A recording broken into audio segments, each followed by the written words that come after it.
డబ్బులు నేనేమంటున్నా బుచ్చన్న, కేసీఆర్ దగ్గర డబ్బులు ఉండి కట్టిండా? ఎక్కడ అవకాశం ఉంటే అక్కడ. ఇంకోటి దేశం దాటి పోనేలేదు ఆయన. ఈయన జపాన్ పోయో ఎక్కడి నుంచి తేలేదు, ఎక్కడి నుంచి డబ్బులు తేలే. మాకే చెప్పిండు విదేశీ డబ్బులు మనకు అక్కర్లేదని. జైకోవాడు అప్పులు ఇస్తానని వచ్చిండు ఇక్కడికి, వద్దన్నాడు. మీ కండిషన్లు నేను ఒప్పుకోను, నేను తీసుకోనని చెప్పి వరల్డ్ బ్యాంక్ కూడా అడిగిండు, వద్దన్నాడు. ఆయన ఏ తెలంగాణకు అవసరమో అదే చేసిండు. అదాని వస్తే అపాయింట్మెంట్ ఇవ్వలేదు. కేసీఆర్తో ఎక్కడ పోలుస్తాం బుచ్చన్న?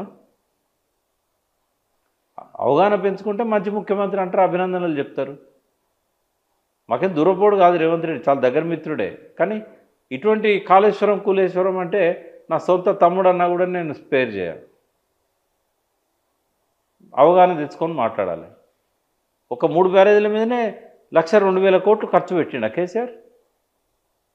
ఆయన అధికారంలోకి రాకముందే 1,00,000 కోట్లు తిన్నాడు అన్నట్టే జనం నమ్మి కేసీఆర్ని దించేసిండు. 93,000 crores ఖర్చు అయినాయి అప్పటి వరకు. కేసీఆర్ ఏం మార్చిండు బుచ్చన్న? మొత్తం రాజశేఖర రెడ్డి డిజైన్ చేసింది, రాజశేఖర రెడ్డి కాంట్రాక్ట్ ఇచ్చింది, మెగా వాళ్ళకి ఆయనే ఇచ్చిండు, నవయుగ వాళ్ళకి ఆయనే ఇచ్చిండు, మిగతా కంపెనీలకు ఆయనే ఇచ్చిండు. అవే కంటిన్యూ అయినాయి వర్క్స్. మారిన పరిస్థితుల వల్ల కొంత బడ్జెట్ పెరిగింది. ఓన్లీ 3 బ్యారేజీలే కదా కేసీఆర్ కట్టింది. మిగతా కాళేశ్వరం అంతా కేసీఆర్ ఖాతాలో ఎట్లెత్తాడు? అది రాజశేఖర రెడ్డి ఉన్నప్పుడే టెండర్లు ఫైనల్ చేశారు. కేసీఆర్ ఆయకట్టు పెంచిండు, దానికి సరిపోను వాటర్ లేదు కాబట్టి రిజర్వాయర్లు స్టోరేజ్ పెంచిండు, 3 బ్యారేజీలు కట్టిండు, 3 పంపింగ్ స్టేషన్లు, 3 సబ్ స్టేషన్లు కట్టిండు. అంతకుమించి మొత్తం కాళేశ్వరం అంటే ఈ 3 బ్యారేజీలేనా? ఉండడం కాళేశ్వరం దగ్గర ఉండొచ్చు, కానీ మొత్తం 1,02,000 కోట్లు ఒక 3 బ్యారేజీలకైనా.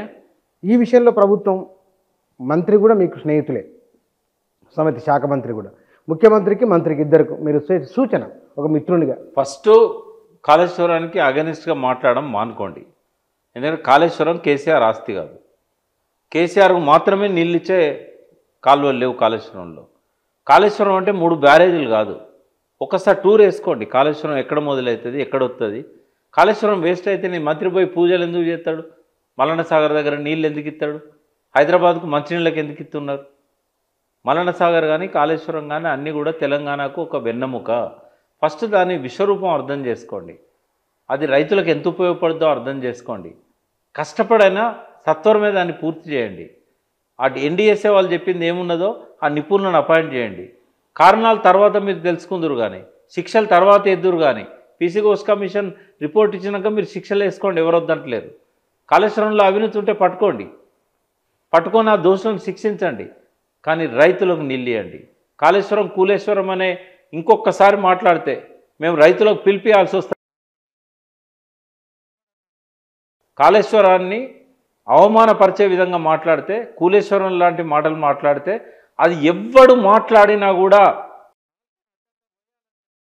ఇవ్వాల్సి వస్తుంది పిలుపు. కాళేశ్వరం అనేది ప్రజల సొమ్ముతో కట్టింది, ఎవరిని అయ్యే జాగిరి కాదు. ఇష్టం వచ్చినట్టు ఆటలాడుకుంటే క్షమించడానికి సిద్ధంగా లేము. ఉత్తమ్ కుమార్ రెడ్డికైనా రేవంత్ రెడ్డి గారికైనా మేము చెప్పబోయేది ఇదే. వీళ్ళనంత తొందరగా దాన్ని కంప్లీట్ చేసి నీళ్ళు ఇవ్వండి. శిక్షలు వేసుకుంటే వేసుకోండి, దోషం పట్టుకుంటే పట్టుకోండి. ఆ బాంబులు పెట్టినోడు ఎవడు, సౌండ్ ఎందుకు వచ్చింది ఎంక్వైరీ చేయండి. మాకు వాటి పట్ల కన్సర్న్ లేదు. కారణాలు మీకు అవసరం రాజకీయంగా, మాకు కావాల్సింది నీళ్లు. రైతుల ప్రాణాలు కాపాడండి, ఎండిపోయే పొలాలు కాపాడండి. రేపు 5వ తారీఖు నాడు కాళేశ్వరం గుళ్ళె మీటింగ్ పెడుతున్నాం.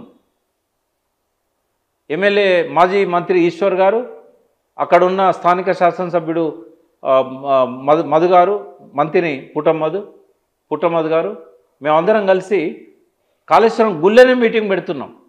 అక్కడ పక్కనే ఉన్న భూపాలపల్లి మాజీ శాసనసభ్యుడు, ఇప్పుడు కౌన్సిల్లో ప్రతిపక్ష నాయకుడు మహసూనాచారి గారు కూడా వస్తున్నారు. రైతులు వస్తున్నారు. వాళ్ళకి ఏం చెప్పాలి? ఇష్టం వచ్చినట్టు కాళేశ్వరం తిడుతూ ఉంటే ఎవరికి మేమేం చెప్పాల్సి వస్తుంది? ముఖ్యమంత్రి ఉత్తమ్ కుమార్ రెడ్డి కన్సర్న్ లేదని చెప్పాలా? మాతో నా మాటలు మాట్లాడించాలని ఉందా? ఇంకా దాన్ని పూర్తిగా బిలిటల్ చేసే విధంగా మాట్లాడకండి. కాళేశ్వరం అనేది ఎప్పటికైనా ప్రాణధార, జీవధార. మీకు తెలిసినా తెలియకపోయినా మీ మనోడు మున్మనవల వరకు కూడా కాళేశ్వరమే దిక్కు. గోదావరి బిడ్డలుగా మాకున్నది ఆ కన్సర్న్. ఉత్తమ్ కుమార్ రెడ్డి కానీ రేవంత్ రెడ్డి కానీ కృష్ణా బేసిన్లో పుట్టిన వాళ్ళు. వాళ్ళకి గోదావరి పట్టదు, గోదావరిని అర్థం చేసుకోరు. గోదావరిని ఏమన్నా తిరిగి చూసినో లేదో నాకు తెలియదు. విశాలమైన గోదావరి తీరం 35 ఏళ్ళు 57 ఏళ్ళు సఫర్ అయింది సమైక్య రాష్ట్రంలో. నిండా నీళ్లున్నా కూడా ఒక చుక్క నీటికి నోచుకోలేదు. సదాశివుడు పాట రాసిండు, తలాపున పారుతుంది గోదావరి నీచేరు నాచేను ఎడారి అని. నీచేను నాచెల్క ఎడారి అంటే మీకు కృష్ణా బేసిన్ వాళ్ళైనంత మాత్రాన గోదావరి మీద గింత అలుసా, ఇంత కారుకూతలు కూస్తారా? అక్కడ చచ్చిపోయే రైతుల పట్ల కన్సర్న్ లేదా? అన్నారం సుందిలలో ఎందుకు నీళ్లు నింపకూడదో డిమాండ్ చేయండి. ఎన్డీఎస్ఎన్ మీరు చెప్పిన పనులన్నీ చేసినాం, ఎందుకు నీళ్ళు నింపకూడదు? ఎందుకు ఇవ్వకూడదు? మేడిగడ్డను ఎందుకు తొందరగా రిపేర్ చేయకూడదు? తప్పప్పుల కోసం నువ్వు అట్లే ఎండబెడతావా? ఇప్పుడు ఉదాహరణకు ఒక యాక్సిడెంట్ అవుతుంది, అక్కడ యాక్సిడెంట్ అయ్యి వాడు గిలగిల్లు ఆడుతుంటాడు, కొట్టుకుంటూ ఉంటాడు. నేను ఇది ఎందుకైందో నేను పంచనామా చేసినాక, తప్పెవరిదో తెలిసినాక, దోషులకు శిక్ష వేసినాక ఇన్ని దవాఖానకు తీసుకుపోతా అంటావా? నువ్వు మన ప్రాణాలు కాపాడుతావా? నువ్వు పంచనామా చేయి, ఈ నిపుణులను తీసుకురా, మేడిగడ్డ రిపేర్ చేయి. ఎందుకు పెట్టుకున్నావు 18 నెలల నుంచి మేడిగడ్డను రిపేర్ చేయకుండా? వాళ్ళే జవాబు చెప్పాలి. నేను మాట్లాడే ఏ మాటకి ఈరోజు వరకు ఇటు విజయశాంతి కానీ, అటు ఉత్తమ్ కుమార్ రెడ్డి కానీ, అటు రేవంత్ రెడ్డి కానీ వాళ్ళ మీద పేరు పెట్టి మాట్లాడినా కూడా ఈరోజు వరకు జవాబులు ఇవ్వలేదు. వాళ్ళు ప్రజల్లోకి వన్ సైడ్ పోతున్నాయి కదా నా మాటలు. సరి చేసుకోమను. నేను మాట్లాడే దానిలో ఏదైనా తప్పు ఉంటే చెప్పమని చెప్పు.